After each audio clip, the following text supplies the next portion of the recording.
읽은 본문으로 겸손함으로 일어나리라 라는 제목으로 하나님의 말씀을 나누겠습니다. 하나님의 나라는 세워져 있습니다. 그리고 북이스라엘이 진행되는 동안에도 우리는 관찰해 왔습니다. 하나님의 뜻은 반드시 이루어집니다. 왕이 어떠함과 상관이 없습니다. 왕이 어떠함과 상관없이 하나님의 뜻은 하나님의 말씀대로 이루어지고 있음을 우리는 볼 수 있습니다. 여러분, 하나님의 뜻은 지금도 이루어지고 있습니다. 기억하시길 바라고, 그래서 우리는 사모해야 됩니다. 주님, 영향력이 있는 하나님의 세대가 일어나게 하여 주시옵소서. 그 하나님의 나라, 하나님의 세대는요, 방해받지 않아요. 방해받는 듯 하나 방해받지 않습니다. 결국은 여러분 인생을 흔드는 세력이 있는다 할지라도 여러분 안심하시길 바랍니다. 그때는 어려워도 반드시 하나님의 말씀대로 이루어질 것입니다. 가장 어려운 순간에도 방해받지 않아요. 어떤 상황 속에서 방해받지 않고 영향력 있는 하나님의 나라가 일어나는데, 그 일어나는 원리가 오늘 본문에 나와 있습니다. 우리는 생각해 봅니다. 내가 언제 가장 영향을 받는가? 여러 가지 상황이 있을 수 있죠. 그런데 그때 우리 세상 속에서 살아가면서 방해받는 가장 어려운 순간 중에 하나는 경제적인 큰 손실이 올 때예요. 오늘도 본문 북이스라엘은 경제적인 수입이 사라집니다. 나라의 근간이 흔들릴 정도는 아니지만 아주 큰 손실이 있죠. 자, 우리 열왕기하 3장 4절부터 6절까지의 말씀을 읽어봅니다. 시작. 모압 왕 메사는 양을 치는 자라 새끼 양 10만 마리의 털과 숫양 10만 마리의 털을 이스라엘에게 왕에게 바치더니 아합이 죽은 후에 모압 왕이 이스라엘 왕을 배반한지라. 꽤 많은 양이죠. 새끼 양 10만 마리의 털, 숫양 10만 마리의 털을 이스라엘에게 바쳤는데 그거 안 바치는 거예요.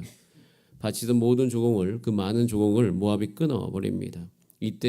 그때 당시 북이스라엘의 왕이었던 여호람이 이 손실을 없애기 위해서 빨리 움직입니다.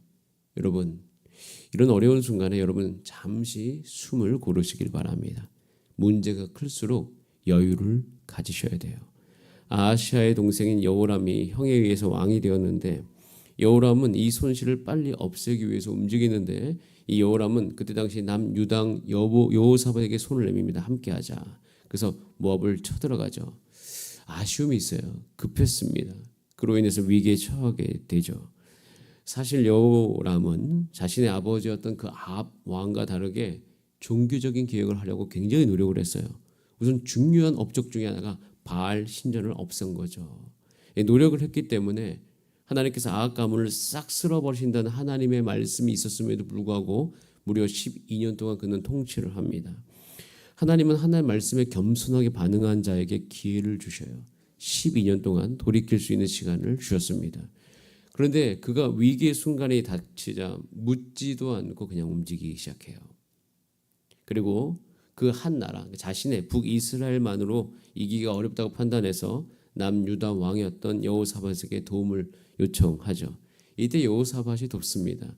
여호사밧은 그때 당시에 그 이스라엘의 하나가 되는 것에 굉장히 열정적인 왕이었기 때문에 그 여호사밧도 이로 말미암아 큰 위험에 노출이 되긴 하지만 도와줍니다. 묻지도 않고 움직이게 되는 거죠. 자, 지금까지 이 정황상 이 전쟁이 어떻게 될까요? 자, 9절 말씀 같이 읽어봅니다. 시작. 이스라엘 왕과 유다 왕과 에돔 왕이 가더니 길을 둘러 간지 7일에 군사와 따라가는 가축을 먹일 물이 없는지라. 전쟁하러 가는데 굉장히 많은 군사를 이끌고 가는데 물을 구하지 못해요. 그렇기 때문에 이 상황이 얼마나 심각했기에 10절에 보면 이스라엘 왕이 슬프다. 이 세 왕을 불러 모아서 모압의 손에 넘기려 하시는도다. 그러니까 전세가 딱 봐도 질 것 같은 거예요. 여호람의 움직임, 여호사밧의 움직임, 이 10절의 고백만 놓고 봤을 때 자신의 무덤을 파는 길이었어요. 여러분, 급하게 움직이지 마시고 조금 여유를 가지시기를 바랍니다. 혹시 지금 어렵더라도 이 새벽에 나오신 것, 또 이 말씀을 듣는 거 너무 잘 아시는 거예요. 이때 숨을 고르시고 하나님의 이름을 부르시기를 바랍니다. 하나님 도와주시옵소서. 주님 역사하여 주시옵소서. 너무 빨리 움직이지 마시고 조금 여유를 가지셔야 됩니다. 자, 이때 이 문제를 우리가 어떻게 해결해야 됩니까? 결국 11절부터 문제 해결이 나오게 됩니다. 자, 11절 시작. 여호사밧이 이르되 우리가 여호와께 물을 만한 여호와의 선지자가 여기 없느냐 하는지라. 이스라엘 왕의 신하들 중에 한 사람이 대답하여 이르되 전에 엘리야의 손에 물을 붓던 사밧의 아들 엘리사가 여기 있나이다. 물을 만한 여호와의 선지자가 없느냐. 여러분, 조급할 때 하나님 앞에 물으신 여러분 되시기를 바랍니다. 아무리 급해도 하나님의 뜻을 찾아야 돼요. 급해도 그때 하나님을 찾으면 늦는 것 같은데 그것이 가장 빠른 길이에요. 하나님께 물으러 온다. 이것은 겸손함이에요. 겸손함과 연결되어 있는 것은 물어보는 겁니다. 겸손함은 나는 못해요가 겸손함이 아니에요. 나는 안 돼요가 겸손함이 아니에요. 내가 낮은 위치에 있겠다. 이게 겸손함이 아닙니다. 겸손함이란 하나님의 뜻에 순종하는 것이 겸손한 거예요. 윗사람의 말에 순종하는 것이 겸손한 거지, 자기가 결정을 해놓고 자기가 자기 위치를 스스로 움직이는 것은 교만함인 것이에요. 결국은 남의 말을 듣지 않으려고 하는 것이거든요. 하나님의 나라는 물으면서 이루어가는 것입니다. 하나님께 물어봐야 돼요. 여러분, 교회에서도 어떤 일을 맡았을 때 겸손함을 드러내는 가장 좋은 태도는 묻는 겁니다. 물어야지 겸손한 거예요. 근데 사람들이 묻지 않습니다. 하나님께 묻지 않아요. 성도 간에도 묻지 않습니다. 하나님께 물어보는 것은 하나님께 뜻을 아는 거예요. 하나님의 뜻을 알고 순종하는 것이 제일 좋습니다. 가장 빠른 길이에요. 가장 정확한 길입니다. 내가 알아서 움직일 때 하나님의 나라는 깨지지만 하나님 앞에 와서 물으면서 그 물음 가운데 깨닫는 것 가지고 힘들지만 순종하며 나아가면 오히려 그때 훨씬 더 하나님의 능력이 나의 삶 가운데 임하는 것을 참 많이 경험합니다. 교회도 마찬가지예요. 교회도 하나님께서 조직을 세우시고 그 안에서 권위를 두십니다. 권위는 상하관계가 아니에요. 그것은 어설러티라고 해서 하나님의 뜻이 이루어진 통로가 되는 것이죠. 하나님의 뜻이 이루어진 통로가 되기 때문에 어떠한 것이 있으면 그분들에게 물어봐야 돼요. 저도 그것에 대해서 참 많이 훈련을 받았습니다. 교회학교 부장님을 세웠으면 그 교회학교 어떤 일을 결정할 때 부장님과 함께 상의해야죠. 왜? 권위이기 때문이에요. 그 상의를 통하여서 하나님의 뜻이 우리 가운데 이루어지는 통로가 열리기 시작하는 것이에요. 하나님께서는 하나님의 나라를 세울 때 이런 겸손함을 원하십니다. 가정도 마찬가지예요. 가정도 그런 겸손함을 가지고 살아갈 때 중요하게 하나님의 나라가 세워집니다. 저도 저희 자녀들에게 겸손함을 가르치는 가장 좋은 것은 물어보는 거예요. 물어봐야 될 때 묻지 않는 거. 물어보지 않아도 될 것을 물어보면 안 돼요. 이 결론 서로 거꾸로가 되면 안 됩니다. 사람들이 대부분, 저도 이제 교육자로 살아가면서 옛날에 부교육자를 할 때 어느 정도 좀 규모가 있는 교회에서 이제 선임 부목사를 할 때가 있어요. 그러면서 많은 교육자들을 함께 경험했습니다. 그때 어려운 교육자들의 특징이 있어요. 물어봐야 될 것을 안 물어보고 묻지 않아도 될 것을 물어요. 이게 굉장히 중요한, 거꾸로 해야 되거든요. 물어봐야 될 것을 물어봐야 됩니다. 근데 그것을 다 제가 분석적이거든요. 분석을 해봤어요. 왜 묻지도 않을 것을 물어보는가? 다 개인적 책임 회피가 그 안에 담겨 있어요. 내가 책임지지 않겠다. 내가 헌신하지 않겠다. 내가 생각하지 않겠다. 충분히 생각하지 않았기 때문에 묻지 말아야 될 것을 물어보게 되고요. 그리고 꼭 물어봐야 될 것을 귀찮기 때문에 안 물어봅니다. 이러는 것은 참 이것이 겸손함을 깨는 거예요. 딱 지금 이게 여호람이 딱 그 모습을 보여주는 겁니다. 여러분, 겸손함의 정의는요, 한번 따라할까요? 하나님의 생각을 덧입는 것이다. 겸손함은 딱 그렇게 생각하시면 돼요. 겸손함은 하나님의 생각을 덧입는 거예요. 하나님의 생각을 내가 덧입는 것 자체가 겸손함인 것이에요. 여러분, 이 겸손함이 우리 모두에게 있기를 간절히 바랍니다. 이 겸손함으로 일어나야 되거든요. 하나님의 나라는 이 겸손함을 통하여서 이루어지게 됩니다. 자, 이때 하나님께서 움직이시죠. 자, 15절 말씀 같이 한번 읽어봅니다. 이런 겸손함, 물을 때에 시작. 이제 내게로 검은 고 탈 자를 불러오소서 하니라. 검은 고 타는 자가 검은 고를 탈 때 여호와의 손이 엘리사 위에 있더니, 여호와께 물어보자. 여호와의 손이 엘리사 위에 있더라. 개역 한글 성경에서는 여호와께서 엘리사를 감동하셨다고 합니다.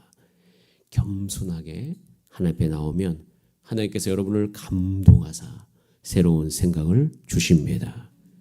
이번 가을 우리가 함께 한 걸 한 걸로 걸어가고 있습니다. 여러분 가정의 문제에 하나님께서 감동하사 여러분을 인도해 주시기를 소원합니다. 이 가을 우리 교회 안에 하나님께서 감동하사 하나님의 뜻을 이루시기를 소원합니다. 부족함이 있어요. 당연히 있죠. 이스라엘이 얼마나 부족합니까? 하지만 그 부족함 속에서도 감동하사 온전함을 이루어가고 계십니다. 우리의 체력의 한계, 나의 시간과 공간의 모든 한계를 넘어서 하나님께서는 감동하사 하나님의 뜻을 이루십니다. 겸손하여 하나님께 물을 때 하늘에서 이루어진 그 뜻이 땅에서도 이루어질 것이에요. 우리가 날마다 소망하는 것이 바로 그 지점인 것입니다. 우리 모두 겸손하기를 원합니다. 겸손할 때 이제 일어나는 일들이 있어요. 그것이 16, 17절인데 우리 17절 말씀 같이 한번 읽어보겠습니다. 16절 말씀입니다. 우리 같이 16절 말씀 함께 읽어봅니다. 시작.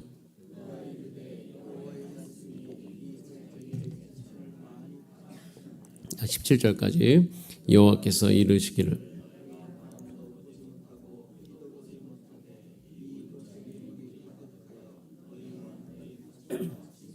마시리라 하셨나이다. 물이 없는데 어떻게? 이 골짜기에 물이 가득한데 바람도 보지 못하고 비도 보지 못하는데 물이 가득하겠대요.